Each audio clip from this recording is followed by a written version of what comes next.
much. My name is Melissa Rosen, and I am the Director of Training and Education at Charcheret. I want to thank everyone for being with us today for an important conversation about bone health and cancer. Tonight, we will be learning from Dr. Joy Wu about how to protect your bones during and after cancer treatment. And we are grateful for tonight's webinar sponsor, Amgen. It's thanks to their support that we will be able to provide this series of 3 webinars on bone health. As we prepare to begin tonight, let me just go over a few housekeeping items. Today's webinar is being recorded and posted on Charcheret's website along with a transcript. As usual, participants' faces and names will not be included in the recording. But if you would like to remain private tonight, you can turn off your video and rename yourself, or you can call into the webinar. Instructions on how to do that are being posted in the chat box now. You may have noted that you were muted upon entering the Zoom room. Please stay muted throughout the program. If you have any questions, you're encouraged to type them into the chat box, and we will answer them during the Q&A session tonight. We recommend that you keep your screen on speaker view. This will enable you to see the doctor's presentation. You can find this option in the upper right-hand corner of your screen. As we move into the webinar itself, I just want to remind you that Charcheret is a national not-for-profit cancer support and education organization and does not provide any medical advice or perform any medical procedures. The information provided by Charcheret is not a substitute for medical advice or treatment for specific medical conditions. You should not use tonight's information to diagnose or treat a health problem. If you have any questions specific to your medical care, you should be speaking to your medical provider. Always seek the advice of a physician or qualified healthcare provider with any questions you may have regarding your specific medical condition. As I mentioned, today's webinar is just the first of a series of 3 webinars on bone health. Over the course of 3 webinars, we will provide an overview of what impacts bone health, how cancer treatment affects your bones, and what you can do to keep your bones healthy and strong before, during, and after treatment. Forthcoming webinars will focus on bone health and nutrition and bone health and fitness. Our follow-up email with the recording and transcript from today's program will also include information, two resources that will help you with bone health. And if you'd like to learn more about osteoporosis and cancer, Charcheret has a great survivorship kit called Thriving Again that comes with an exercise band as well as additional information on bone health and osteoporosis. If you have further questions, our social workers are always here to provide you with additional resources. In fact, if you've already received a Thriving Again kit, but would like more information on bone health, you can absolutely just request that as well. And now, tonight, this evening, we are so honored to be joined by Dr. Joy Wu. Dr. Wu is a tenured associate professor of medicine, endocrinology specifically, and vice chair of basic and translational science in the Department of Medicine at Stanford University School of Medicine. She is an internationally recognized leader in bone health and the treatment of osteoporosis in patients with cancer. She directs a basic and translational research program that focuses on skeletal development, stem cell therapies for bone, and breast cancer bone metastases. She has served on clinical guideline committees on bone health and cancer for the Endocrine Society, the American Society of Clinical Oncology, and the American Society for Transplantation and Cellular Therapy. Dr. Wu earned her MD and PhD degrees at Duke University, followed by clinical training in endocrinology at Harvard Medical School, and joined Stanford in 2012. And if all that wasn't enough, she is also the recipient of the NIH Director's New Innovator Award, and her research has been funded by the National Institutes of Health, NIH, the Mary Kay Foundation, and the Department of Defense. Dr. Wu is currently an ambassador for the American Society for Bone and Mineral Research and a member of the board of directors of the Endocrine Society. You can see why we are so honored to have her here with us this evening. Dr. Wu, thank you so much, and the screen is yours. Thank you, Melissa, for that very kind introduction, and thank you to Sharsheret for this opportunity. It's really a privilege to be here and to speak with you all tonight. Let me just share my screen. All right, and does that look okay? Perfect. Wonderful, thank you so much. All right, so it's really a pleasure to be here. This is a topic that is deeply meaningful to me, and I'm pleased to have this opportunity to talk about keeping your bones strong during and after cancer treatment. So whenever you listen to a medical professional, you should ask whether there are any conflicts of interest. Given that Amgen is a sponsor of this series, I want to state upfront that I receive no personal compensation nor research funding from Amgen, and Amgen had no influence over the contents of this presentation. Like many researchers, I do receive federal research funding from the National Institutes of Health. So the topics that I'd like to cover tonight include why we're even talking about bone health, the importance, the effects of cancer treatment on your bones, how you can optimize your bone health through diet and exercise, and when lifestyle interventions are not enough, how we can use medications to improve our bone strength. As I mentioned, this is a topic that's very personally meaningful to me. It's something that I work on in the clinic. My clinical practice specializes in bone health, women with breast cancer and their bone health. And I'm also a research scientist. I run a lab in which we study how to prevent breast cancer bone metastasis. I'm sorry. I'm going to interrupt for 1 second. And can everybody please ensure that they're muted? Thank you so much. Thank you very much. So as a research scientist, it's something that we study in the lab, specifically how we might prevent metastases of breast cancer from spreading to the bone. But I have a third perspective, which is, like many of you, I'm also a breast cancer survivor myself. So this is an area about which I'm deeply involved and interested.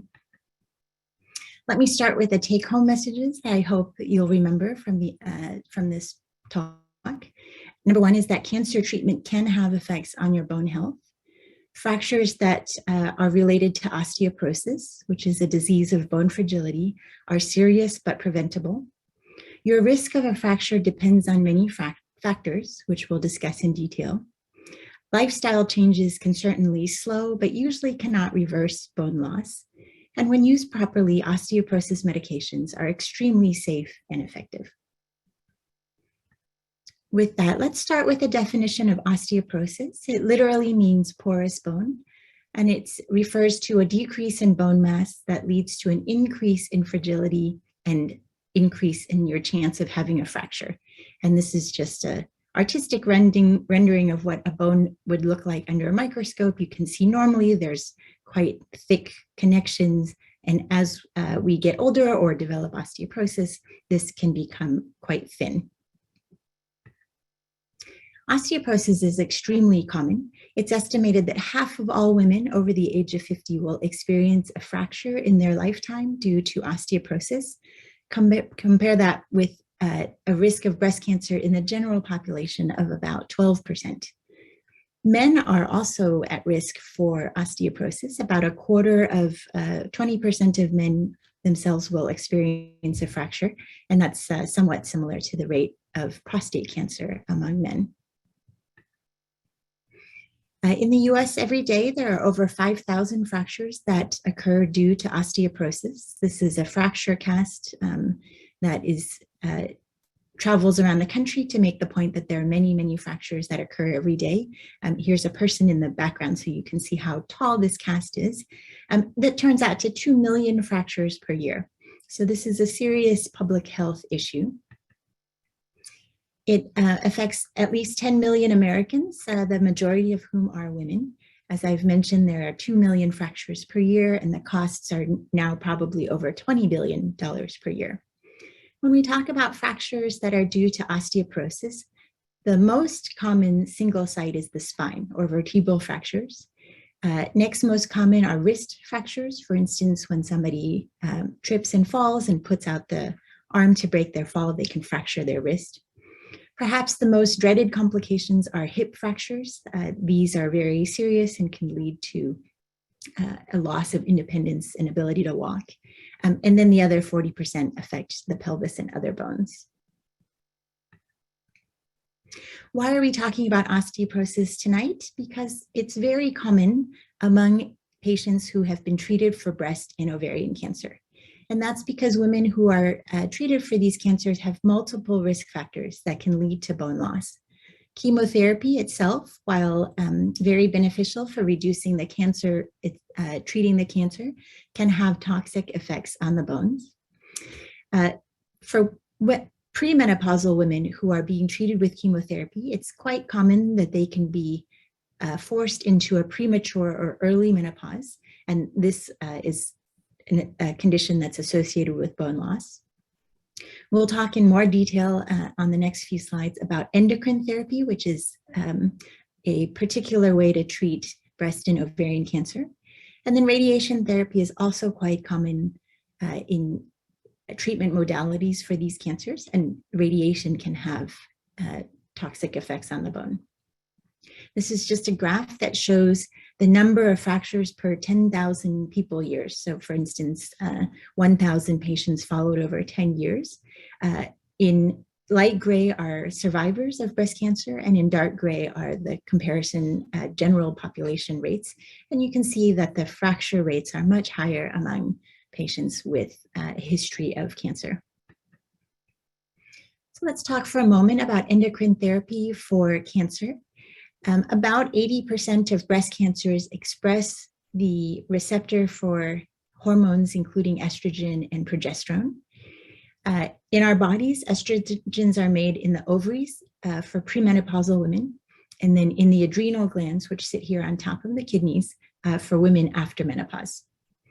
The fact that cancers express estrogen receptors means that we can take advantage of this as a treatment approach. And there are a number of therapeutic approaches that we can use. So the first are selective estrogen receptor modulators, most commonly tamoxifen. This is used to treat many women to prevent recurrence of breast cancer. Aromatase inhibitors are a class of medications that try to block the estrogens that are made from the adrenal glands. And you might recognize them as anastrozole, exemestane, or letrozole. These are used in postmenopausal women. In women who are premenopausal who need aromatase inhibitors, they also must be treated with ovarian suppression because premenopausal women make a lot of estrogen from the ovaries. And to do that, we often use GnRH agonists like goserelin or leuprolide that suppress production of that. And finally, there are estrogen blockers called fulvestrant. Currently, they are used for metastatic disease only. So these endocrine therapies are very effective at treating breast cancer and preventing recurrence, but they can be tough on the bones. And to give you an idea of how much effect they can have, shown here on the left are the normal rates of bone loss for men and women who are healthy. So a normal man is losing about 0.5% of the amount of bone every year. Women lose a little bit more. After menopause, they lose on average 1% per year. That's one of the reasons women have higher rates of osteoporosis.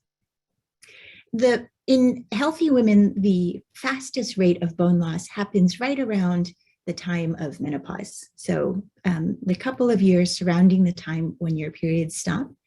And in healthy women, again, that sort of peaks at about 2% per year. So this is about the fastest rate that we ever see healthy women losing bone is in the years right around menopause. Now, if you look in postmenopausal women being treated for cancer on aromatase inhibitors, that rate is a little bit higher. So it's about 2.6% per year. And over on the right, if you look at premenopausal women who are being treated with both aromatase inhibitors and ovarian suppression, that rate is almost more than three times higher than normal. That's 7% per year. And similar numbers for women who have chemotherapy-induced early menopause or premature menopause. So you can see these are rates of bone loss that are much higher than normal. All right, so let's talk about the risk factors for bone loss. The greatest is probably age. As we age, the amount of bone that we have decreases, and this can lead to increased fragility and fracture risk.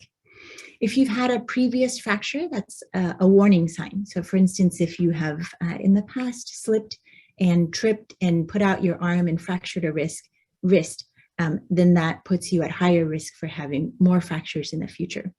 Some medications like glucocorticoids, also known as steroids, can cause bone loss. Your family history, just like it matters for breast cancer, matters for osteoporosis, especially if you've had a parent who has had a hip fracture. In the medical field, we often tell patients that being overweight is a risk for diseases, but for osteoporosis, it's actually the opposite. Being too thin, having low body weight is a risk here. Smoking, excessive alcohol intake, which is defined as more than 2 drinks per day for women, more than 3 drinks per day for men, are also associated with bone loss. And some diseases like inflammatory conditions such as rheumatoid arthritis and other causes of osteoporosis. So to figure out if you're at risk for osteoporosis, the most commonly performed test is what we call a bone density scan. And this is one of our machines here at Stanford Hospital with the technician. So you can see you lie down on the bed. This is sort of an X-ray-like beam that takes pictures through the spine and the hip. It takes about 10 minutes. It doesn't hurt. And it's really a very tiny amount of radiation. And we get information usually about your bone density at the hip and at the spine. And it gives us information comparing your bone density to the average 30-year-old woman. And we use 30-year-old women because that's really when bone density is at its peak. So we compare against reference database information from 30-year-old young adult women. And I'll walk you through this slide. So what the bone density report gives you is what we call a T-score. So this is the standard deviation compared to a young 30-year-old woman.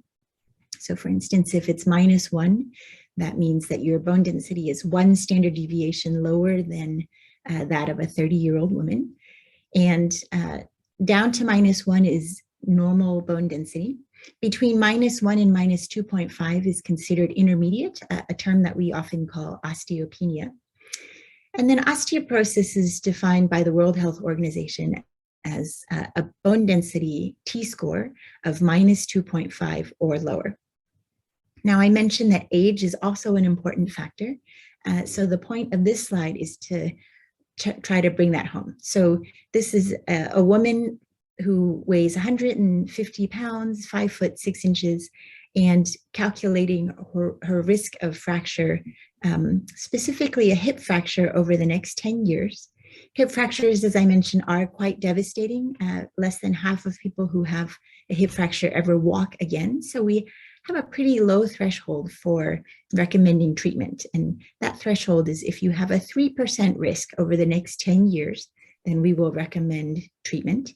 That's what this dotted line is across the graph.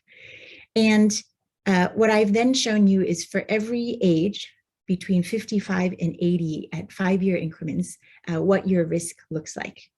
So a 65-year-old woman who has osteoporosis, that means a T-score of -2.5, is right at the threshold. So for a 65-year-old woman with the T-score of -2.5, I would generally recommend treatment or medication for osteoporosis. If you're younger, then you're a little bit protected. And so you might not reach that risk until your T-score is as low as -2.8. So for younger women than 65, sometimes even though their T-score meets criteria for osteoporosis, I might say to them, we can wait a few years before we start medication. Let's try to work on lifestyle. But the converse is also true. As you get older, your bone density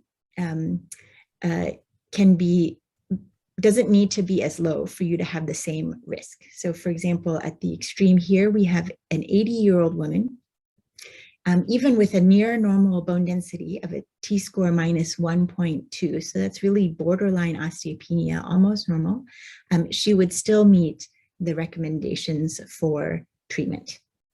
And again, that's because age is an independent risk factor for a fracture. The other thing that affects your risk of having a fracture or a broken bone is the number of risk factors that you have.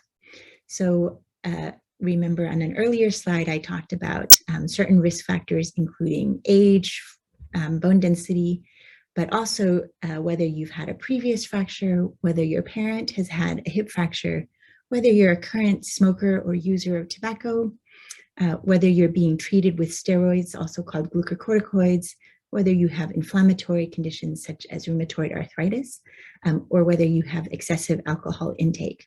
So again, here is a woman at age 65, same weight, 150 pounds, same height, 5 foot 6 inches. Again, I've drawn the line at roughly 3%, which is the threshold at which we recommend treatment.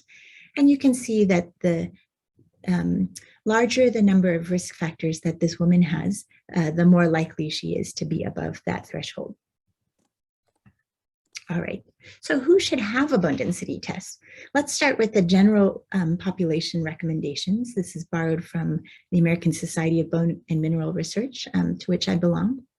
So for the general population, bone density scans are recommended for women over the age of 65, men over the age of maybe 70 to 75. If you're over the age of 50 and you have significant risk factors like the ones we talked about, then you can also be recommended to have a bone density test. If you've had a fracture that was what we call low trauma, meaning you just tripped and fell on the sidewalk, or you had a spontaneous spine fracture, those individuals also should have a bone density as if they've had a fracture as an adult. And then anyone who has either a disease like rheumatoid arthritis or is taking a medication such as glucocorticoids that can be associated with bone loss. Now for cancer treatment indications, the recommendations are that all postmenopausal women should be sent for a bone density test. Premenopausal women, so these are on average younger women who are being treated with ovarian suppression and an aromatase inhibitor, should also be sent for a bone density test. And then there's some uncertainty in the field about whether premenopausal women who are being treated with tamoxifen should also be recommended. And the reason is that tamoxifen is not nearly as hard on the bones as ovarian suppression and aromatase inhibitor. So now let's talk about what we can all do to strengthen our bones and keep our bones healthy. This is from the Surgeon General's report on bone health, and these are general recommendations.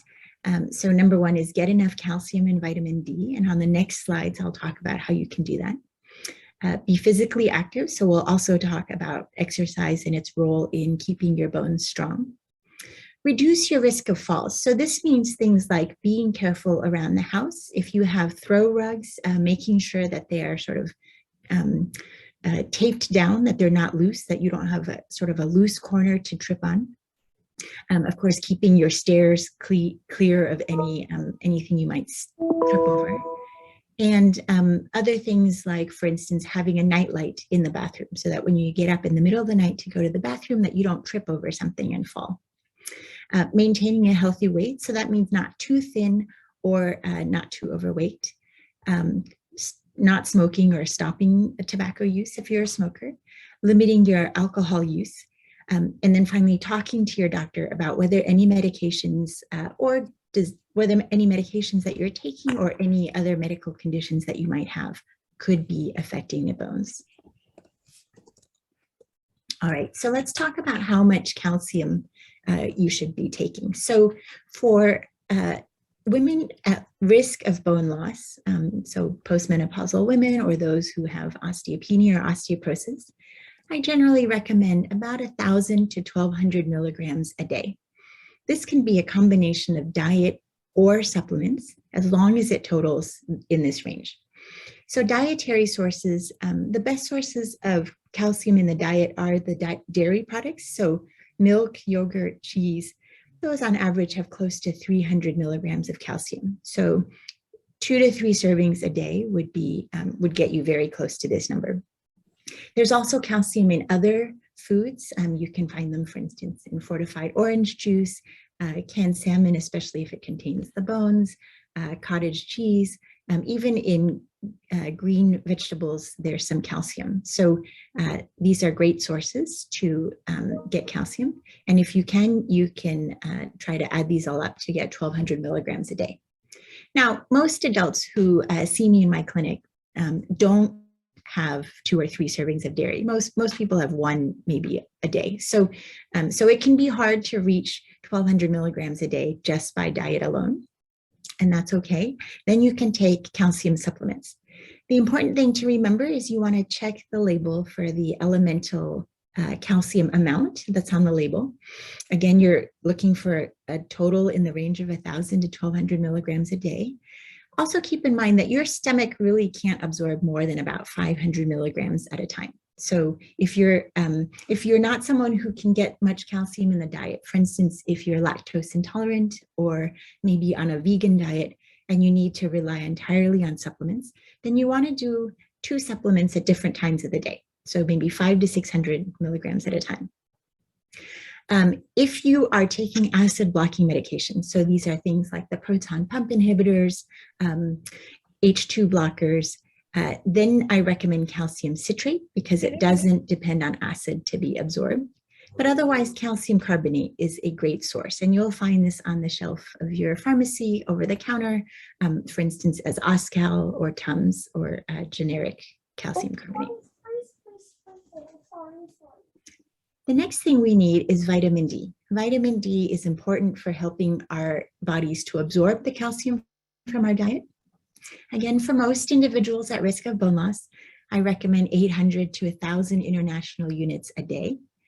And there are different forms of vitamin D. There's vitamin D2, which is a plant-based supplement, or vitamin D3, which is the same version that we produce ourselves in the skin in response to sunlight, or that we ingest from foods.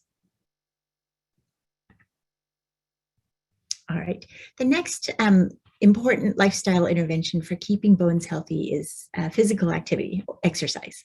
So the American Heart Association recommends for everybody that we should be active at least 150 minutes a week of moderate or 75 minutes of vigorous activity each week. I generally tell patients they should aim for 30 minutes a day. This can be any exercise that you enjoy. It can be walking, it can be running, swimming. The most important thing is to find something that you'll stick to. So 30 minutes a day of activity. 2 to 3 times a week specifically for your bones. That should focus on strength training. And there are many ways to accomplish this. You can use free weights, you can use weight machines at the gym, you can buy resistance bands, anything that really challenges your muscles 2 to 3 times a week. And the general principles are that you want to be working out all the major muscle groups, upper and lower body, and that it should be challenging. So it doesn't, the number doesn't matter, but it should be something that you're pushing yourself a little bit to always improve. Balance and flexibility are also important. Part of the reason adults fracture more as they get older is because their balance becomes impaired and they're more likely to fall. And so things like yoga, Pilates to maintain your balance and flexibility are also important. And the Bone Health and Osteoporosis Foundation does have some recommendations for patients that you can find on their website in terms of how to have a healthy exercise regimen. All right, so for some people, if you have osteoporosis or if you're on an aromatase inhibitor and the amount of bone is going to be significantly impacted, all of the lifestyle, you can do everything right lifestyle-wise, and it's just not going to be enough to restore your bone back to the normal range. And so that's when we need to think about medications for treating osteoporosis. So when I see patients in my clinic, I tell them that the amount of bone is really a balance between the breakdown that occurs every day and new bone formation. So that means that our treatment strategies are to either prevent this breakdown or to try and promote bone formation. Let me start by saying that we have very little safety data about these bone-forming medications for osteoporosis in breast cancer. So my colleagues and I generally don't recommend these. So for that reason, we're going to focus on the two most common kinds of medications for treating osteoporosis. And these are medications that prevent the breakdown of bone. So here I've listed a table. It's got a lot of information, but I'll walk you through it. These are the commonly used medications for treating osteoporosis in cancer patients. First, we have a class of medications called bisphosphonates that are given by mouth. You may be familiar with them by their trade names from maybe commercials on TV or magazine ads. And these include alendronate, which is marketed as Fosamax, risedronate, which is Actonel, and ibandronate, which is Beniva. These are oral medications that are given once a week, with the exception of Beniva, which is once a month. These are extremely safe and effective medications. Alendronate is my go-to medication for almost everybody. That's my first choice. There are a few things that we do have to consider. These pills sometimes cause heartburn. So if you have a history of heartburn or gastroesophageal reflux disease, sometimes this can aggravate that and irritate your stomach or GI tract. They have some limitations for people who have reduced kidney function. So if you have chronic kidney disease, we do have to be cautious. And then the bolded names are the ones who've been shown to prevent all kinds of fractures. And just to note that Beniva has not reached the same level of evidence as the other two. So again, my first line choice is usually Fosamax. For those who develop heartburn, or maybe for various reasons can't take weekly tablets, there's an intravenous version, zoledronic acid, marketed in the US as reclassed. This is an infusion, meaning that you have to have an IV line, but to counter that, the advantage is that it's only once a year. So although you need to go in and have an infusion done, it can be given once a year, and it will really protect your skeleton for the duration. So that means it's quite convenient, sorry. It also, like the oral tablets, has some limitations in people who have kidney disease. And then because this is an infusion, some people do report that they notice a flu-like reaction in the day or so after they have the infusion. This can feel like a low-grade temperature, a little bit of aching in the muscles and joints. Right now, this is very similar to what people are reporting after their COVID vaccines. So hopefully you've been vaccinated against COVID. You may have experienced similar reactions. That's what I hear from my patients who get reclassed as well. There's a second class of medications that has only one medication, and that's a monoclonal antibody against a protein called rank ligand. The medication is denosumab, marketed in the US as Prolia. This is an injection every 6 months. So it means you come into the clinic, you get a shot. You don't need an IV. It's not an infusion. You just get a shot. So it's very quick, but every 6 months. It has some nice advantages. It does significantly increase your bone mineral density. And the other nice option is that it is an option for those who have chronic kidney disease, because again, the bisphosphonates are not always the first line. Some things to be aware of, it can't be stopped abruptly. So with the bisphosphonates, if you stopped or you missed a dose, you could just sort of pick back up, but Prolia cannot be stopped abruptly because this increase in bone density can be very, very rapidly lost. And so you have to come up with a management plan with your doctor to not stop it. And there's a little bit of concern that it may have some increased risk for infection in people with immune compromise. But generally, all of these medications are very safe, very effective. Now, I've been practicing medicine for more than 20 years, so I've really heard it all. And again, this is my focus. So I really do nothing other than take care of patients who have bone loss and osteoporosis. And these are some of the common things that I hear when I bring up the possibility of medications. And many of you may have similar thoughts or concerns. So it's very common for me to hear from patients that they prefer natural remedies to taking medication or no medication at all, that they're very sensitive.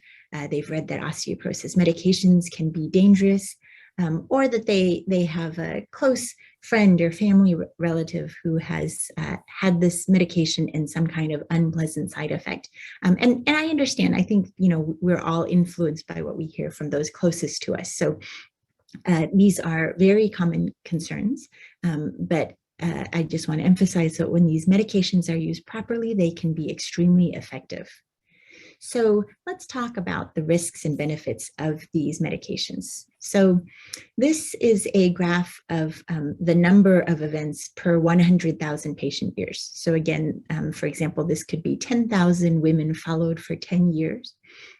And shown in gray here in the first three columns are the number of spine, wrist, and hip fractures that would occur during this time. So let's say that it's 10,000 women being followed for 10 years. Over these 10 years, you would expect 4,000 plus spine fractures, more than 2,500 wrist fractures, and then several hundred hip fractures. This is untreated. If, on the other hand, these same women are treated with one of the medications I showed you on the previous chart, we can substantially reduce that number. So we can bring this from more than 4,000 down to just above 2,000. Similarly, more than 2,500 wrist fractures down to 1,500, and also a significant decrease in the number of hip fractures. So this difference here between the height of the gray and red bars is the number of fractures that we would prevent. There are some extremely rare side effects of these medications that you may have heard of because they've gotten quite a bit of attention in the news. One is osteonecrosis of the jaw. The second is atypical fracture. But I hope this graph shows you just how rare those are. So osteonecrosis of the jaw, we can barely see above the baseline. Atypical fractures are really not detectable until somebody's been on the medication for 10 years or more. And for that reason, we now recommend after 5 years, stopping for what I call a drug holiday. That means you pause the medication for a year or two, and then you can safely restart, and that resets the risk of fractures. And so both of these are much, much less common than, say, being in a car accident, which is terrible but rare.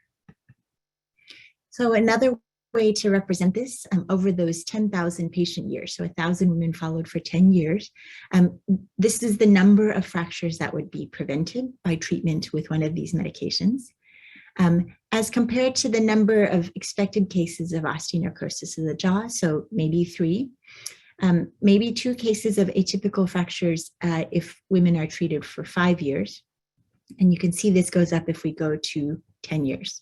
So really, this tells us that in appropriate patients, the benefits of 5 years of treatment far, far outweigh the risk. So again, the number of prevented fractures versus the number that you might expect.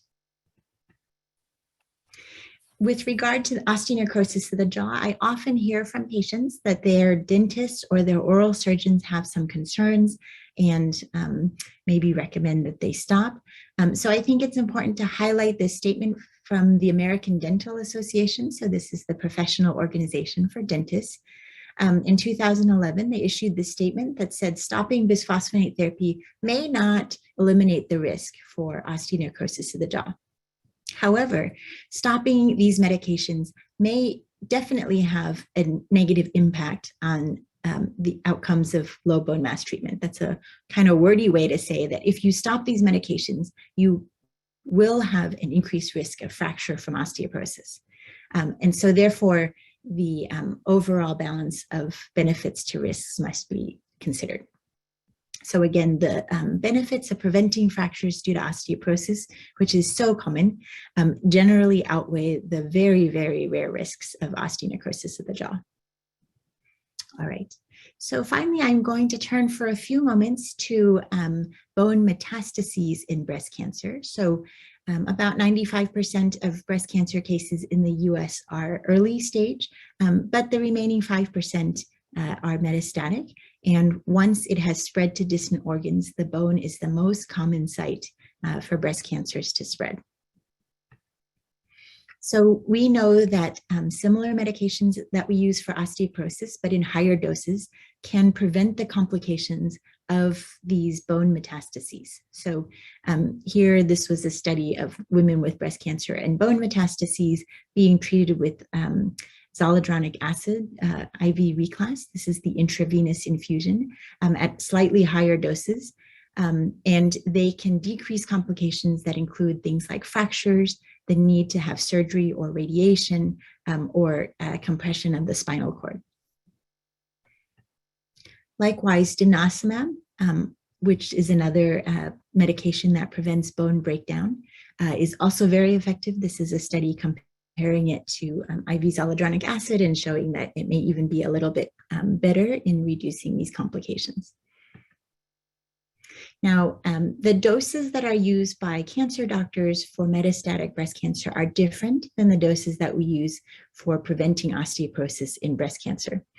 So I spoke earlier about the intravenous infusion reclass. That's a 5 milligram once a year dose.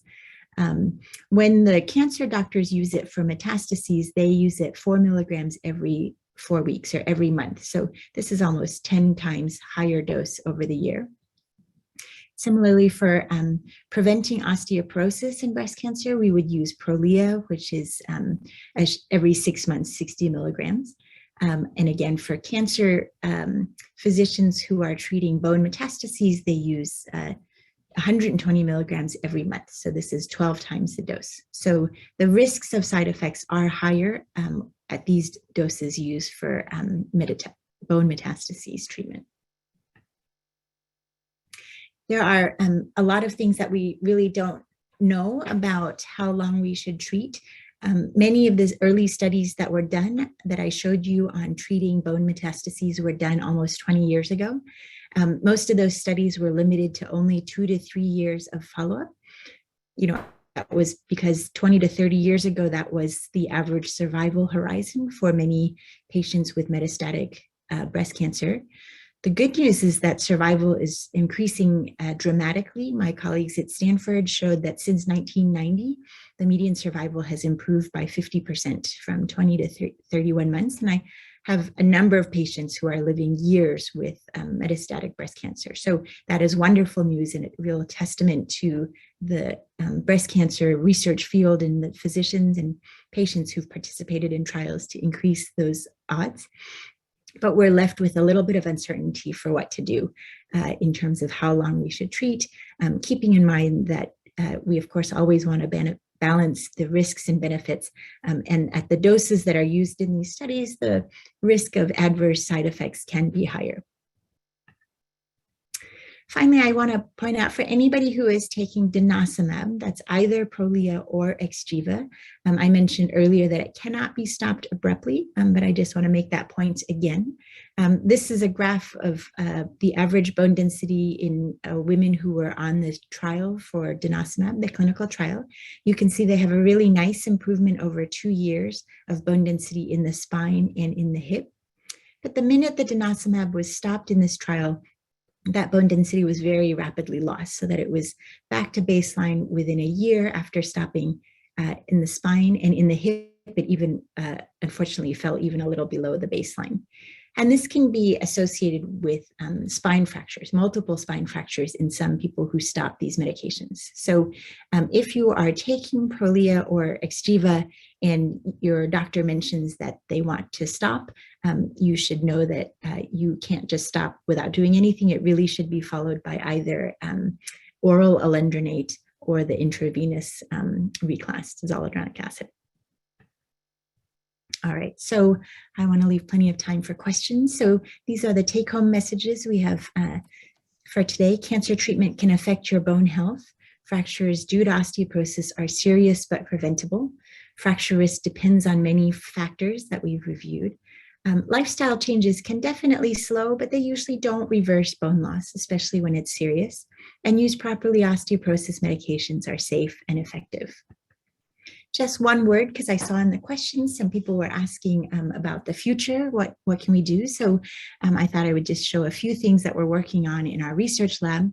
One is trying to convince stem cells to become bone, specifically bone forming cells called osteoblasts, and just showing that we can take skin cells and convert them into bone, which makes minerals stained here in red, or down in this slide in black. And so we've been able to convince stem cells that we harvest from the skin to turn into bone. That's very exciting. And when we implant them in mice, we can actually get some bone formation. These are bone fragments that we can see by X-ray and a CT scan. So that is encouraging, because it tells us that these bone forming osteoblasts can indeed make bone in a living animal, and we hope that this will have some great applications in the near future for osteoporosis, but also for other regenerative applications like fixing bony defects or trauma or bone destruction. And finally, we've also been looking at bone metastases. I mentioned that we, in the clinic, avoid bone-forming medications for the treatment of osteoporosis because we don't want to raise the risk of metastases. However, as I have told you, osteopenia and osteoporosis are very common with breast cancer. And the medications that we do currently have are not perfect. They have, again, these rare side effects, but ultimately they can't cure osteoporosis. So we've been very interested in the lab in whether we can use these bone-forming medications. And so generally we start with animals, and we've been treating with mice, and we've shown that parathyroid hormone, which is marketed as teriparatide as a bone-forming medication for osteoporosis, significantly improves the health of bones and prevents bone metastases. You can see in the mice that receive only saline, there's a lot of destruction from the bones with breast cancer.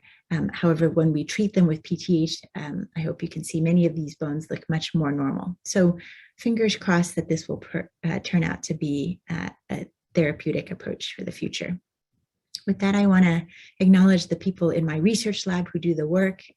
Importantly, all the sources of funding I have from the government, from the Mary Kay Foundation, and from donors. And with that, I'll stop, and I hope I've left enough time for some questions. Wow, thank you so much. We do have a lot of questions. But interestingly enough, and I think of all the webinars that I've been involved with at CharShare, maybe more questions than any, but you did an amazing job of answering many of them as you spoke. So I'm going to weed through what we have. Okay. So typical bone density treatment plans, like when to start, what drugs to use, whether or not to take holidays, seem based on the assumption that most people start in their 60s. So for those of us who had to start much earlier because of cancer, what recommendations do you have? Do you think that you prefer to put people on medicines right away because of their unique circumstances, or do you recommend trying lifestyle changes first? And then, of course, how long, I know you touched on it a little bit, but how long can these medicines really be used? Yeah, that's a great question. And this is what I think about a lot from my clinic and my patients. So I think for older women in their 60s or older who are postmenopausal, in a way, their management is very similar to anybody else with osteoporosis, but it's the young women, right? So breast cancer does occur in young women as young as 30s and 40s, and they're rare, so we don't have a whole lot of information, and that's not a group that's been studied a lot with these osteoporosis trials. So that plus the fact that they are also the ones who are at the highest risk for losing a very dramatic amount of bone because they are being forced into premature menopause, and that can really be difficult on the bones. So, it's a very case-by-case basis. The recommendations from most societies say that if you're going to be on aromatase inhibitor and ovarian suppression, you should be screened If you're on tamoxifen, it's a little bit debatable. I'll say that most oncologists at Stanford would send those young women on tamoxifen for bone density, if for no other reason than to just know what the baseline is and where you're starting. And then it's sort of a big picture assessment of where are they starting, what is their bone density, what is the treatment plan. I work very closely with our oncologists. If they're going to be treated with tamoxifen, I might not be so worried, but if they're going to be on an aromatase inhibitor with ovarian suppression, then I'm more worried. And so it's really factoring in every person's various fracture risks and coming up with a calculation. Complicated. Okay. So 2 questions about bone metastases. So one is, if somebody already has weakened bones, bone loss, because of age or because of aromatase inhibitors or whatever it is, does that make the bones more likely to have, does that make metastases more likely to go into the bones? I'm assuming it doesn't make metastases more likely, but just maybe where metastases form? That's actually a very interesting question, and I'm not sure we know the answer to that. I've never seen anything that says that it's more common, but part of what we've been doing our research in is trying to understand why it is that if you increase bone formation, you can lessen the risk of bone metastases. So the converse of that might be that if you have less bone, maybe you're a little bit more prone. So sometimes those specific questions haven't been asked yet in detail, but I think that's a very interesting research question. I'm going to have to think about that some more. Okay, a question just came in and several people asked ahead of time about, in addition or in lieu of some of the medicines we're talking about, maybe before somebody needs to go on some of those bone strengthening and building medicines, supplements, obviously calcium and vitamin D. Algae cal is something that kept coming up over and over again. Is that something you're familiar with and can speak to? Right. So the only supplements that really have substantial clinical evidence for benefiting bones are calcium and vitamin D. I'm not specifically familiar with algae cal, but that sounds to me like a version of calcium supplement, which then is fine. But I often get asked about other supplements like strontium and what's another common one? Vitamin K. Boron. So strontium for many years was approved in Canada and Europe as a treatment for bone density. It turns out that the bone density improvement is what we call an artifact. It's because strontium looks like calcium. So on a bone density machine, it tricks the machine into thinking that you have more bone density, but it ultimately doesn't prevent fractures, which is what we want. And so it was never approved in the US, but many people would try to get it from Canada and Europe, but they have now withdrawn their approvals. So I do not recommend strontium. It's not beneficial. Vitamin K, there's some studies in animals that are promising, but I generally don't recommend anything until there are rigorous trials that have been done in people. Thank you. Okay, some questions about cholesterol lowering drugs interfering with some bone building medicines. So the question is, can you speak to that? And are there any other classes of common medications, antidepressants, cardiac medicine, cholesterol medicine, whatever it is, that interfere with any of these? So that's a great question. Whenever you're taking multiple medications, you want to be thinking about how they might be interacting with each other. What I really love about the medications that I mentioned, the bisphosphonates and denosumab, is they have very, very few interactions.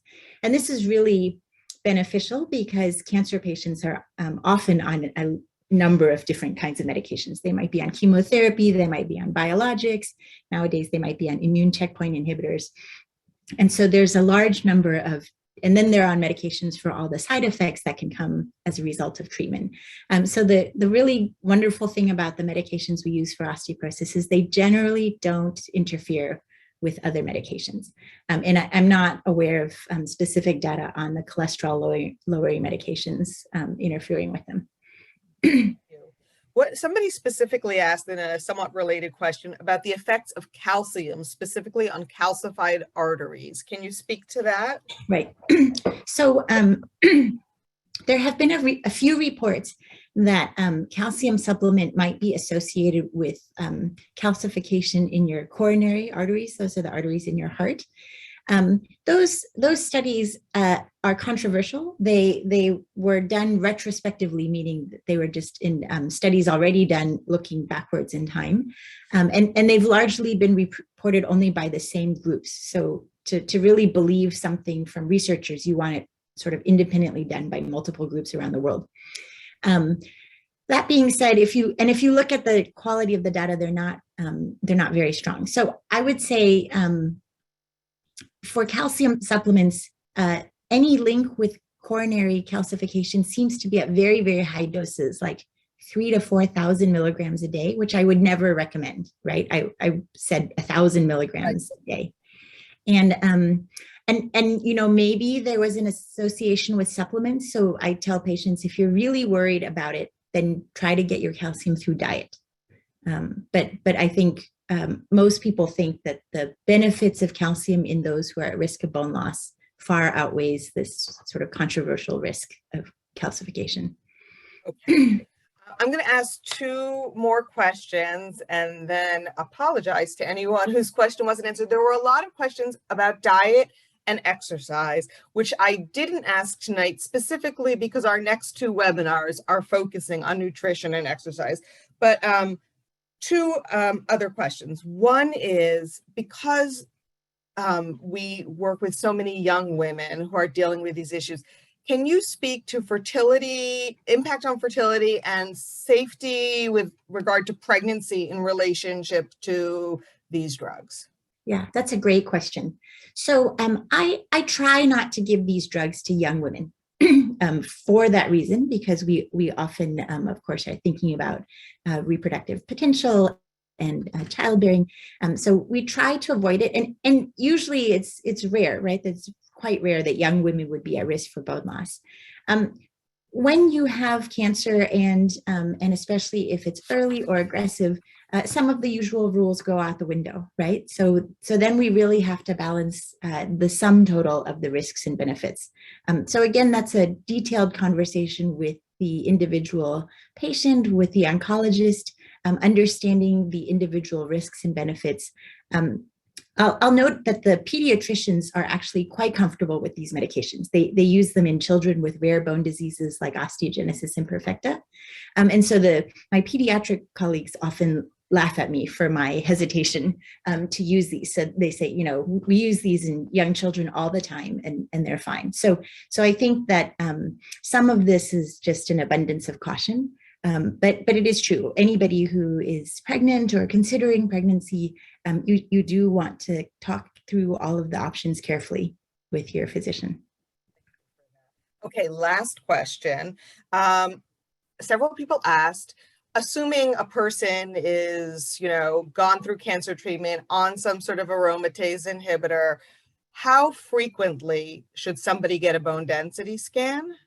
And then if for some reason a bone density scan is not the best way to work with someone, like maybe someone who has scoliosis and they don't feel like they're getting a good reading, are there any other ways to check bone density?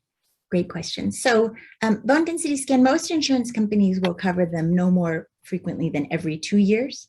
And I often tell patients that, monitoring your bone density changes is a little like watching grass grow. There's no point doing it too often because you're just not going to see any differences. So for most people, it's every 2 years.